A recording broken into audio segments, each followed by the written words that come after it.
this chair is not the problem. Society is the problem. You know, stairs and inaccessible buildings and laws and rights are the issue that we have. It's not my chair. My chair is my freedom. My chair is my partner in moving about this world. Without my chair, I could not exist the way that I do. I could not model the way that I do.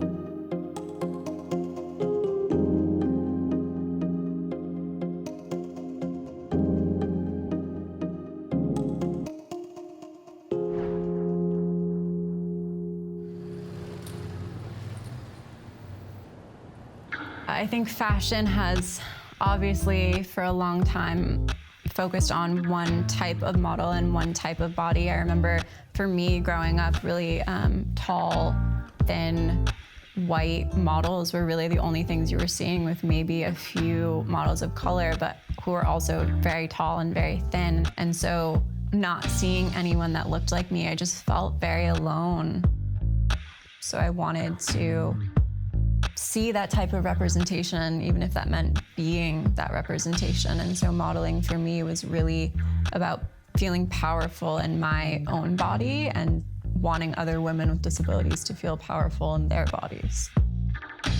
Before modeling, I had the control of the image. You know, I was cropping it or like manipulating it the way that I wanted to, or the way that made me feel best. But with modeling, you're really a muse for a photographer, or a muse for a designer, and you don't have control many times over these images and the way that they come out and the way that your body looks. And so kind of being forced to look at my body from someone else's lens, from an artistic lens, and see the beauty that they were seeing and having to be okay with what they were capturing has really, I think, helped me see my body in a different way, because it's like completely letting go of control.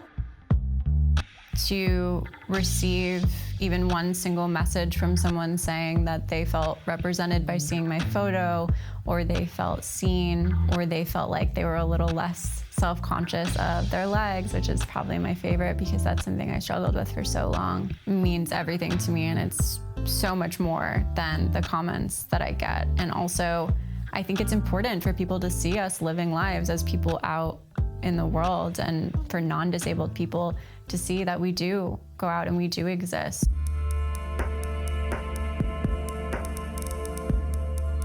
I became a paraplegic when I was 6 years old in a car accident. I think I matured very quickly at a young age in a lot of ways. I had to see the realities of life very quickly, and to learn about different bodies and how a body can be different, and a body is not, we're not invincible. I am not as closed off to openly sharing because from such a young age, from such a vulnerable time, I've been asked by people in cabs and grocery stores in the street, why are you in a wheelchair is probably the most gentle way of receiving it, but there's what happened to you, what's wrong with you, as well as many other ridiculous comments that honestly in New York City I get almost daily if I'm rolling down the street alone. And so to have those questions constantly since such a young age, I think in some ways I became numb to the answer. I definitely did not accept my disability for a really long time. I didn't like the word disability. I didn't want to be a part of or close to the disabled community. And I think that really affected the relationship I had with my body. I really just wanted to be like everyone else around me. I wanted to be quote unquote normal, whatever that really means. And I always felt like confident in myself physically in some ways, but not as a whole, not the whole me. And so I think with modeling, I really have gotten to see my body in a much different way, but it really started with loving my community.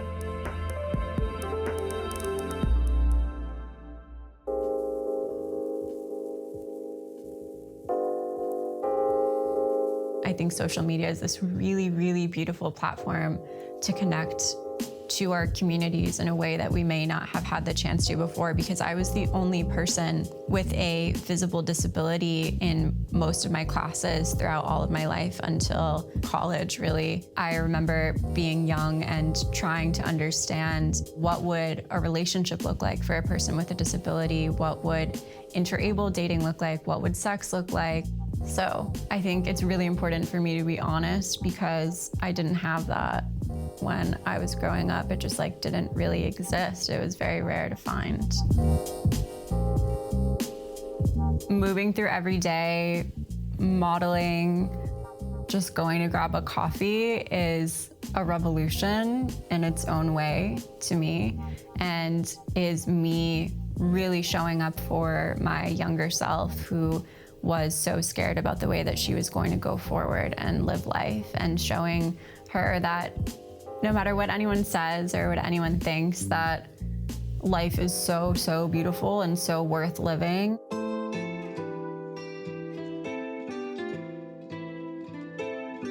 What is just so important to share and for people to know is that the disabled community is powerful, and the disabled community is resilient, but doesn't always want to be. And so for people to just see us out in our lives and to not question it, but to just let us live in our joy and to let us sit in our power and to see how beautiful that is something that's so important to me. So we don't have to be exhausted at the end of the day, so we can just go out and get that latte and enjoy it without having to answer what happened to us.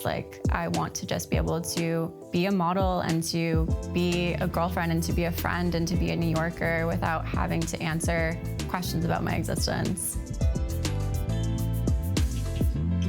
Just know that we exist and we live great lives. Is that too rough? No.